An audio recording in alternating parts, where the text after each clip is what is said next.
नमस्तेभ्यः ॐ नमस्तेभ्यः।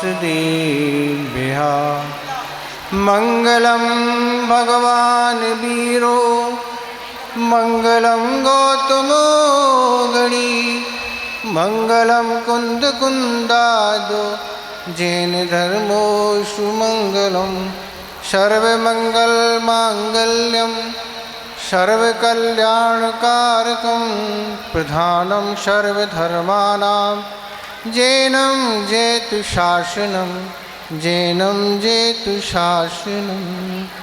देवादिदेव खजाराट श्री आदिनाथ भगवान की, परम पूज्य आचार्य गुरुदेव श्री विद्यासागर महाराज की, मुनि श्री विमल सागर महाराज की, 3 कम 9 करोड़ महाराजों की, पंचल कांगक महामहोत्सव की। बोलिए परम पूज्य मुनि श्री अनंत सागर जी महाराज की। माता जी, बहन जी, चाची जी, तुम लोग नहीं मानोगे क्या? कितना गजब कर रहे हो तुम लोग, बीच में से उठते जा रहे हो। एक तो आगे बैठते और व्यवस्था बिगाड़ते हो। हेलो, अरे ये जो बहनें हैं बीच में महिला मंडल की 1-2 बहनें खड़ी हो जाओ, बैठाओ इनको वापस। समझ में नहीं आ रहा है क्या? वो लाल साड़ी वाली बहन बैठ जाओ वहीं पर। आचार्य ने अपन सब पर कितनी कृपा की है, जो प्रतिष्ठा ग्रंथ और प्राण ग्रंथों में ऐसे मंगल महामहोत्सवों का वर्णन किया है। ऐसे मंगल कार्यक्रम, मंगल शब्द 2 शब्दों से बना है। मंग का अर्थ होता है पुण्य को लाने वाला, और गल का अर्थ होता है पाप को गलाने वाला। तो ऐसे कार्यक्रम का, महामहोत्सव का अवसर घाटोल वालों को मिला है, पर शायद हमें ऐसा समझ में आ रहा है कि पुण्य की सुगंधी से घाटोल वाले अपने को भरना नहीं चाह रहे। उन्हें तो वही सब अच्छा लग रहा है। बार बार सुनने में यही आ रहा है कि भोजनशाला में काफ़ी भीड़ है, और भी अन्य जगह काफ़ी भीड़ है। नृत्य करने में बड़ी माहिर हैं घाटोल वाले, और जुलूस निकालने में भी आगे हैं। पर आचार्य कहते हैं, जिन्हें वस्तु स्वरूप का ज्ञान करना है, इस संसार की असारता का ज्ञान करना है, तो ऐसे अवसरों पर उन्हें ऐसे दृश्यों को देखना चाहिए कि अनादि काल से जो जीव हम आपके साथ रहा, और वह आज उस तीर्थंकर बालक का जन्म हुआ, और वह बालक सामान्य बालक नहीं है, जो वह 3 लोक का नाथ बनने वाला है। उसने अपने जीवन में ऐसी पुण्य की सुगंधी भरी कि जो स्वर्ग में सरबार सिद्धि नामक का विमान है, जिसमें संसार का सबसे अधिक पुण्य रहता है। अगर कोई पुण्य है तो सरबार सिद्धि के देवों में ही पुण्य पाया जाता है, और वहाँ से वह आने वाला जीव आज उसका जन्म हुआ, और वह ऐसा निकाचित पुण्य लेके आता है। निकाचित पुण्य का अर्थ ही कहलाता है कि निकाचित पुण्य जिसने भी बंद किया है उसको भोगना ही पड़ता है। वह बालक तीर्थंकर बनने वाला है। अभी तीर्थंकर प्रकृति का उदय तो 13वें गुणस्थान में होगा, पर उसकी सत्ता में ही उसके पुण्य की महक कैसी महक रही है कि सब जीव उसकी सेवा में लगे हैं। आचार्य महाराज ने कहा था, जो सौधरविंद होता है, जिसके अंडर में करोड़ों देव देवियां रहती हैं, पर वह उस तीर्थंकर बालक के चरणों में भी हाथ जोड़ के खड़ा रहता है। आप तो हुक्म करिए, आपको किस चीज़ की आवश्यकता है, पर वह कुछ भी हुक्म नहीं करते। वह बालक ऐसा पुण्यशाली होता है जो इस लोक की कोई भी वस्तु को स्वीकार नहीं करता। उस तीर्थंकर के बालक के वस्त्र स्वर्ग से ही आते हैं। इस लोक के वस्त्र वह नहीं पहनते हैं, इस लोक के वह आभूषण नहीं पहनते हैं, और इस लोक का वह भोजन भी नहीं करते हैं। उनका भोजन कहाँ से आता है? स्वर्ग से ही उनका भोजन आता है।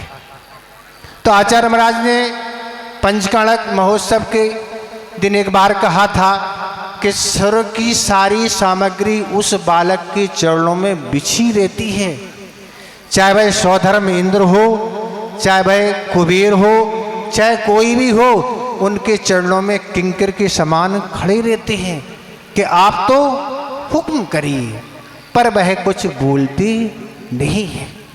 तो ऐसे महामहोत्सव मंगल का अवसर आपको मिला है, पर आप उसका अवसर का लाभ लेना नहीं चाहते।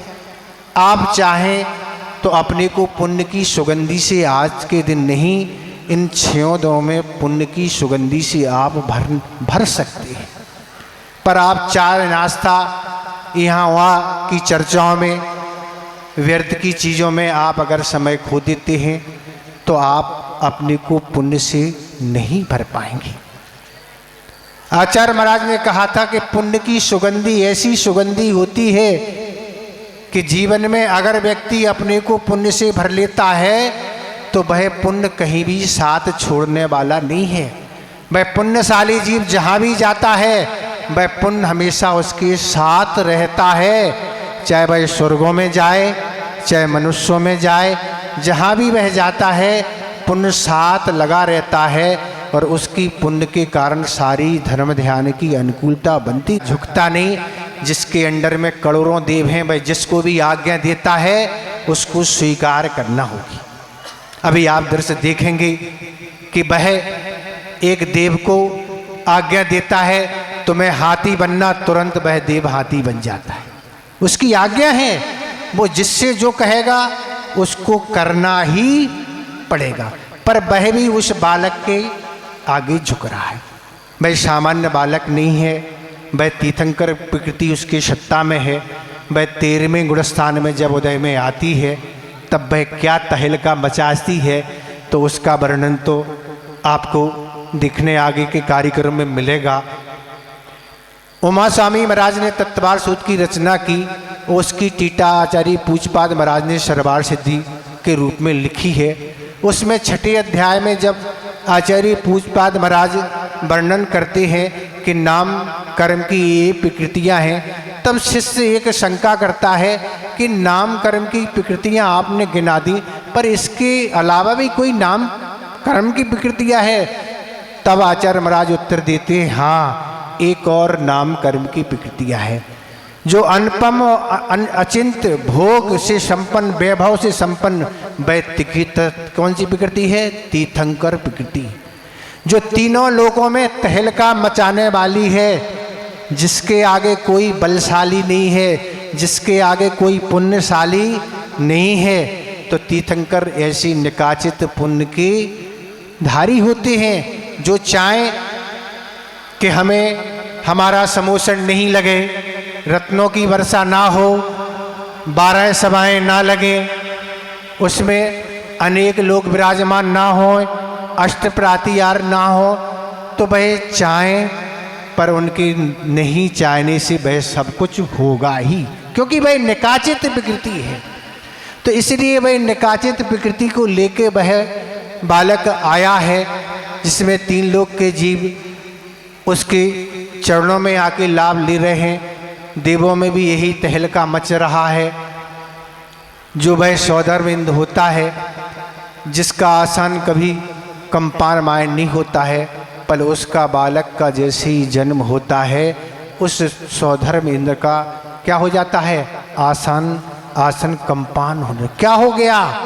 मेरे आसन को कौन कंपायमान कर रहा? तब अवधि ज्ञान से जानता है कि उस बालक का जन्म हो चुका। जो बालक क्या है? 3 लोक का नाथ बनने वाला है, और जिसके चरणों में अनेकों जीव कल्याण को प्राप्त करेंगे, सम्यक दर्शन धारण करेंगे, अणुवृत्तों को धारण करेंगे, महावृत्तों को धारण करेंगे। ऐसे वह अपने सब कुछ कल्याण में वह कारण बनेगा। तो ऐसे वह तीर्थंकर प्रकृति वह ऐसी उदय में जब आती है कि अपना जीवन अलग प्रकार का दिखाती है। तो इसलिए हम आप लोगों से यही कहना चाहते हैं, इस समय काटने के दिन नहीं है कि महाराज 3 दिन कट चुके हैं और 3 दिन और कटने वाले हैं। यहाँ समय को नहीं, कर्मों को काटना है और अपने को पुण्य से भरना है। इन सब चीज़ों में आप बाहरी चीज़ों में उलझ जाएंगे तो इस कार्यक्रम के महत्व को आप नहीं समझते। चाहे तो यह कार्यक्रम बहुत छोटे रूप में भी हो सकता है, एक दिन में भी हो सकता है। हमें अभी भी वह याद है प्रसंग 2009 का, जब आचार्य महाराज अमरकंटक से बिहार करके शहडोल में आए और आपके जो प्रतिष्ठारी यहाँ हैं वही प्रतिष्ठारी शहडोल में थे। शाम का समय था।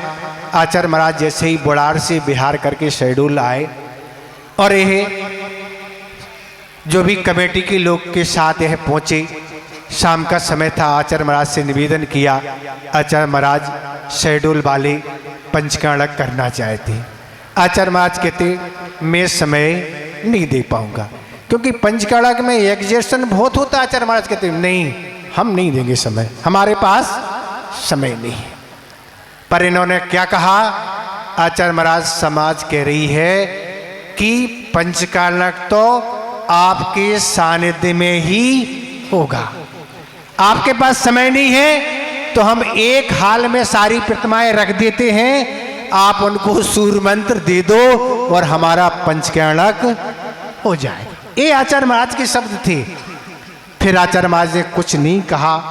आचार्य महाराज बुढ़ार से बिहार करके हुए शहडोल आ गए सुबह और फिर उसके बाद आचार्य महाराज संग सहित आहार को उठे और आहार करने के बाद जैसे ही आचार्य महाराज आए हम लोग ईरा भक्ति के लिए पहुँचे और आचार्य महाराज हम लोगों से कहने लगे क्यों, अच्छा है ना, अच्छा लग रहा है यहाँ ना, लोग पंचकाणक के लिए निवेदन कर रहे हैं, क्या करें, हमने आशीर्वाद दे दिया है। और वह पंचकाणक कैसा पंचकाणक था, सिर्फ 35 घर थे। कितने घर थे? सिर्फ 35 घर जैन समाज के थे। और आचार्य महाराज ने यही कहा था कि वही डायरेक्टर और वही एक्टर, वही चौका में दान करने वाले हैं, उन्हीं को पात्र बनना है और वही कमेटी है। और वह कार्यक्रम बहुत अच्छे से संपन्न हुआ और उन्होंने लोगों ने अपने को पुण्य की सुगंधी से भर लिया। आप लोग गिनाते रहते हैं बागड़ में सबसे बड़ी समाज है, कहाँ? घाटोल में। तो आप गिनाते रहते हैं पर पुण्य से संचय आप कर रहे हैं कि नहीं? महत्व तो ये है, आचार्य महाराज ने यही कहा था, पुण्यशाली वह नहीं है जिनके पुण्य का उदय है, पुण्यशाली वह है जो पुण्य के उदय में पुण्य के कार्यों में लगे हुए हैं। पुण्य के उदय से कुछ होने वाला नहीं है, वह तो आप भोग के दुर्गति के पात्र बन जाएंगे, पर जो आपने पूर्व में पुण्य किया है उसके फलस्वरूप आपको सब कुछ मिला है। अगर पुण्य के कार्य में आप लगे हुए हैं तो आप पुण्यशाली हैं और आगामी जीवन को भाग्यशाली हैं, आगामी जीवन को सुंदर बना रहे हैं, अन्यथा यूं ही जीवन चला जाएगा। तो इस तरह से अपने जीवन को आपको अवसर मिले हैं तो ऐसे अवसर को खोना नहीं चाहिए। व्यापार आपका बंद है और घर की रसोईशाला भी बंद है, सब बंद है और आपको सारे साधन हैं। अब मात्र आपको संयमित होकर देखना है और जिससे कुछ सीखना है। एक कोई काल्पनिक घटनाएं नहीं है कि उपन्यास की कोई घटना हो, कोई सीरियल हो, ये फुल फिल्म हो, कोई नहीं। ये आचार्य ने जो वर्णन पुराण ग्रंथों में किया है कि एक ये अनादि काल से जो जीव इस संसार में चारों गतियों के दुख को भोग रहा था, वह सब क्या किया उसने, इस ऐसे पुण्य का संचय करके, ऐसी तीर्थंकर की प्रकृति का बंद करके वह सिद्धालय में जाके विराजमान हो गया। आप भी चाहें तो आप भी सिद्धालय में पहुंच सकते हैं। ज़्यादा कुछ सीखना नहीं है, बस आचार्य महाराज यही कहते थे कि बस नकल करना सीखना है। क्या करना है? आप नकल करना सीख गए तो आप पास हो जाएंगे। नकल करने वाले को गाइड भी दे दी जाती है, कॉपी भी ले लो, पेन भी ले लो, जो चाहिए आपको, जितना समय चाहिए, 3 घंटे नहीं, आपको 30 घंटे नहीं, 30 वर्ष भी चाहिए तो आप ले लो। बस आपको सिर्फ नकल करना है, बस लिखा हुआ आपको कॉपी पर उतारना है। नकल करने का अर्थ क्या है? जैसा आदिनाथ भगवान करते चले जा रहे हैं वैसे ही आपको उनकी नकल करना है तो आप भी उनके समान बन जाएंगे। ज़्यादा कुछ सीखना नहीं है। संसार के कार्यों में आप खूब नकल कर रहे हैं ना, कितनी नकल कर रहे हैं। मोबाइल में एक से एक कार्यक्रम की नकल करते चले जा रहे हैं, पर संसार से छुटकारा प्राप्त करने के लिए आप कोई भी नकल नहीं कर रहे हैं। बस पूरी नकल संसार बढ़ाने को लिए करते चले जा रहे हैं और निरंतर यह संसार बढ़ता चला जा रहा है। कब यह संसार समाप्त होगा, कब यह आत्म तत्व प्राप्त होगा, तो ऐसी चीज़ों की नकल करना है तब कुछ बात होगी। नहीं तो संसारियों क्या हो रहा है, बढ़ता चला जा रहा है। 2 दिन में आपने गर्भ कल्याणक का भी कार्यक्रम देख लिया और उस माता की क्या भावना थी, उस माता की भावना के स्वरूप भी वह पुत्र उत्पन्न हो गया। गुरुदेव ने पंचगाणा के दिन यही कहा था कि आज के लोग तो यही भावना करते हैं कि हमारा जो पुत्र का जन्म हो वह डॉक्टर बने, वह सीए बने, वह पीए बने, वह इंजीनियर बने, वह एमबीए बने, क्या क्या बने, ये सब भावना भाता है, पर भूल से कभी साधु ना बन जाए। क्या कहते हैं? भूल से कभी साधु नहीं बन जाए। ये आज लोगों की ऐसी मानसिकता बनी हुई है। पर उस माता की क्या भावना थी कि हमारा पुत्र 3 लोक का नाथ बने।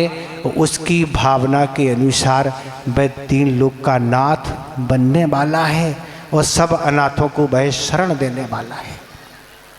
आचार्य महाराज ने गर्भ कल्याणक के दिन एक उदाहरण दिया था कि जिस तरह से पीपर होती है, पीपर आप समझते, लेडी पीपर, उसकी अगर 24-64 घंटे उस पर लगातार घुटाई की जाए तो वह इस प्रकार की दवाई का रूप ले लेती है कि आप हड्डी का बुखार हो, कोई भी बड़ी से बड़ी बीमारी हो, वह समाप्त हो जाती है। इसी तरह व्यक्ति अगर निरंतर इस तरह की भावनाएं भाता है तो वह भी उसकी भावना फलीभूत होती है और उसका जीवन इस तरह का धन्य होता है। पर आज लोग संयम नहीं होने के कारण अपने किसी को पुत्र चाहिए, किसी को क्या पुत्री चाहिए, उसके कारण उस संतान को गर्भ में ही समाप्त करा देते हैं। ऐसी ऐसी औषधि हैं जिसके टुकड़े टुकड़े हो जाते हैं, मरण को प्राप्त हो जाता है। इस तरह के कार्य, इस तरह के कृत्य बहुत अशोभनीय होते हैं जिनका फल अनेक भवों तक भोगना पड़ता है। अनेक भवों तक उसको संतान की प्राप्ति नहीं होती है। क्यों? आचार्य महाराज ने यही कहा था कि होने वाली संतान किस प्रकार की योग्यता को लेके आने वाली है ये आपको पता नहीं। हो सकता वह बेटी आर्का बन जाए, ब्रह्मचारिणी बन जाए, वह बालक महावृत्ति बन जाए, अणुवृत्ति बन जाए, ब्रह्मचारी बन जाए, क्या बन जाए, उस सब पाप का बंध आप ही कर लेंगे। इस तरह का लोग कृत्य कर लेते हैं कि नहीं हमें ये चाहिए, हमें वो चाहिए। ऐसी किसी तरह की भावना नहीं करके, ऐसा कृत्य नहीं करके ये अपने जीवन को संयम से जोड़ना चाहिए। आज का दिन संयम उपकरण का दिन है। आज के दिन संयम का उपकरण परिवर्तन होना है। लोगों ने भावनाएं सजोई हैं और लोगों ने संयम लिए हैं और संयम के फलस्वरूप उन्हें नई पिचिका देने का और पुरानी पिचिका लेने का अवसर आज उन्हें प्राप्त होगा। तो इस तरह से अपने को संयम से जोड़ो। 24 तीर्थंकरों में 19 तीर्थंकर ऐसे हैं जो जन्म के दिन ही तप को अंगीकार जिन्होंने कर लिया। क्या कर लिया? जैसे ही उनका जन्मदिन होता है वह विचार करती हैं कि हमने इतना जीवन भोगों के साथ व्यतीत कर दिया, और उसी दिन वह तप को अंगीकार कर लेते हैं और अपने आगामी जीवन को प्रशस्त बना लेते हैं। और आप क्या करते हैं? आज हमारा बर्थडे है, क्या कहते हैं? महाराज आज हमारा बर्थडे है, मैं अच्छे से आशीर्वाद दो महाराज। पर हम यही कहते हैं आज आपका बर्थडे नहीं, आज आपका बर्थडे है। क्या है आज? आज आपका बर्थडे है। आप 20, 25, 30 साल जितने साल हो गए आपने बिना धर्म के गमा दिए, व्यर्थ में गमा दिए। आप कह रहे हमारा आज बर्थडे है। भैया उन तीर्थंकरों को याद करो जिन्होंने अपने जीवन को क्या कर लिया? उस संयम से जोड़ लिया। इस तरह से अपने जीवन को विचार करो कि हमारी इतनी आयु समाप्त हो गई, और वैसे ही प्रतिदिन आयु समाप्त हो रही है। आविची मरण के माध्यम से प्रत्येक दिन उस आयु कर्म के निश्चित निकल रहे हैं और हम खुशी मना रहे हैं। आचार्य महाराज ने कहा था वर्षगांठ, अपनी गांठ से एक वर्ष निकल गया उसको बोलते हैं वर्षगांठ। 2023 जाने वाला है। क्या जाने वाला है? कुछ दिन बचे हैं, वह भी जाने वाला है। अब 24 आने वाला है, खुशी मनाएंगे, वह 24 भी चला जाएगा। इसी तरह से इतने भाव निकल चुके हैं और आगामी भी भाव निकल जाएंगे। अगर आप अपने कल्याण के लिए कुछ उपाय नहीं सोचेंगे तो क्या है? वह समय तो अपनी गति से व्यतीत हो ही रहा है।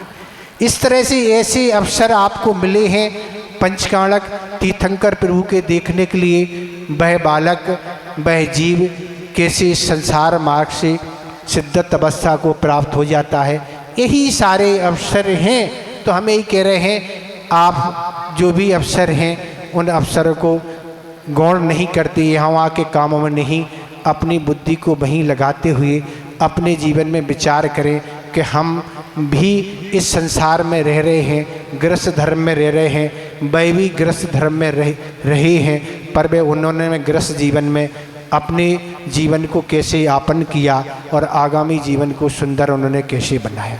ये सब चीज़ों के दिन हैं, तब आप कुछ सीख पाएंगे। नहीं तो समय कट रहा है महाराज, कर्म तो कटने वाले हैं ही नहीं। क्यों? क्योंकि मन महाराज लगता नहीं। आचार्य जी कहते मन लगता नहीं, मन लगाना पड़ता है। मन का काम तो कुत्ते की तरह है। मन जब भी बाहर जाता है, कुत्ता जैसे बाहर दौड़ता है तो उसकी दृष्टि मल की ओर ही जाती है। कुत्ता अच्छी चीज़ें पसंद नहीं करता, इसी तरह मन भी है, वह अच्छी चीज़ें उसको पसंद नहीं आती हैं, पर उसकी पसंदी को आपको बदलना होगा। उसकी पसंदी जो चीज़ें हैं उनको बदल के अच्छी चीज़ आपको देना होगा। तो ज़्यादा कुछ नहीं बताना है क्योंकि आगे के भी कार्यक्रम हैं। इस तरह से कार्यक्रम निरंतर व्यतीत हो रहे हैं। उस बालक का जन्म हो गया और जन्म होके वह आगामी के जीवन को छूने वाला है और आगामी छूने वाले जीवों के कारणों में वह निमित्त भी बनने वाले हैं। तो ऐसे वह 3 लोक के नाथ होते हैं जिनके आगे किंकर के समान देव नहीं, मनुष्य नहीं, चक्रवर्ती, सेठ और राजा और महाराज जिनके चरणों में झुके रहते हैं, मुनिराज आदि। तो अपने ऐसे जीवन को अच्छा आपको बनाना है तो अपने आगामी जीवन को सुंदर बनाने के लिए कार्यक्रम देखें। इन बाहरी खानों पे अनादिकाल से खाते पीते आ रहे हैं और खाते पीते रहेंगे, पर अच्छे पुण्य को हम नहीं सजो पाएंगे। इतना ही हम पर्याप्त समझते हैं। अहिंसा परमो धर्म की। बोलिए परम पूज्य मनीषी अनंत सागर जी महाराज की, समस्त आचार्य संघ की। देखिएगा